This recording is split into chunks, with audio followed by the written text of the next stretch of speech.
Hi friends, welcome to lovely kitchen. ఈరోజు నేను వాకింగ్కి అయితే గ్రౌండ్కి వెళ్ళాను. ఇక్కడ మామిడి తోటలో అయితే వాకింగ్ చేయడానికి చాలా బాగుంది. వాకింగ్ చేసుకొని ఇలా ఎక్సర్సైజ్ చేసుకొని అయితే ఇంటికి వచ్చేసాం. మార్నింగే 1 లీటర్ వాటర్ తాగేసి వెళ్ళాను. వచ్చాక జీరా వాటర్ అయితే తాగేసాను. డైట్ అంటూ దోశ చూపిస్తున్నానట అనుకుంటున్నారా? నాకు ఈరోజు ఎగ్ దోశ తినాలనిపించింది. అందుకని నేనైతే సోడిపిండి కలుపుకొని దోసలో పోసుకొని దాని మీద కొంచెం ఆనియన్స్, చిల్లీ వేసుకొని 2 ఎగ్స్ చితక్కొట్టేసి అందు మీద వేసుకున్నాను. చాలా చాలా టేస్టీగా ఉంటుంది. అలాగని డైలీగా తినకూడదు. 15 డేస్‌కి ఒకసారి తిన్నా పర్వాలేదు. ఈరోజు నా లంచ్ అండ్ డిన్నర్ ఏం తిన్నానో చూద్దామా?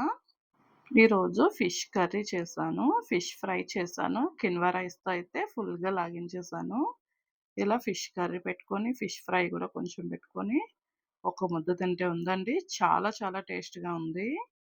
ఒక 10 డేస్ ఎవరైనా ఇలా రైస్ మార్చి చూడండి. మనకి అసలు రైస్ తినలేని ఫీలింగ్ అయితే రాదు. ఈ రైస్ కూడా చాలా బావుంటుంది. అలాగని ఎన్‌వి తోటే కాదు, వెజ్ తోటి కూడా బావుంటుంది. కాకపోతే మేము కొంచెం ఎన్‌వి ఎక్కువ తింటాం కాబట్టి ఎన్‌వియే చూపిస్తున్నాను నేనైతే. పండుగపు కర్రీ అయితే చేశాను. చాలా చాలా బావుందండి. ఫ్రై అయితే ఇంకా టేస్ట్‌గా వచ్చింది. హెల్తీగా వెయిట్ తగ్గాలి అనుకుంటే ఖచ్చితంగా స్టార్ట్ చేయండి. అప్పుడే ముగ్గురు స్టార్ట్ చేశానని చెప్పారు. నేనైతే చాలా హ్యాపీగా ఫీల్ అయ్యాను. వెజ్‌లోను గూడా మనకు నచ్చిన వెరైటీస్ చేసుకొని హ్యాపీగా అయితే డైట్ చేసుకోవచ్చు. వీడియో నచ్చితే లైక్ చేయండి, షేర్ చేయండి, సబ్స్క్రైబ్ చేయడం అయితే మర్చిపోకండి. నేనింకా నైట్‌కైతే ఏం తీసుకోలేదు. Thank you so much. రేపు మరొక వీడియోతో మీ ముందుకు వస్తా.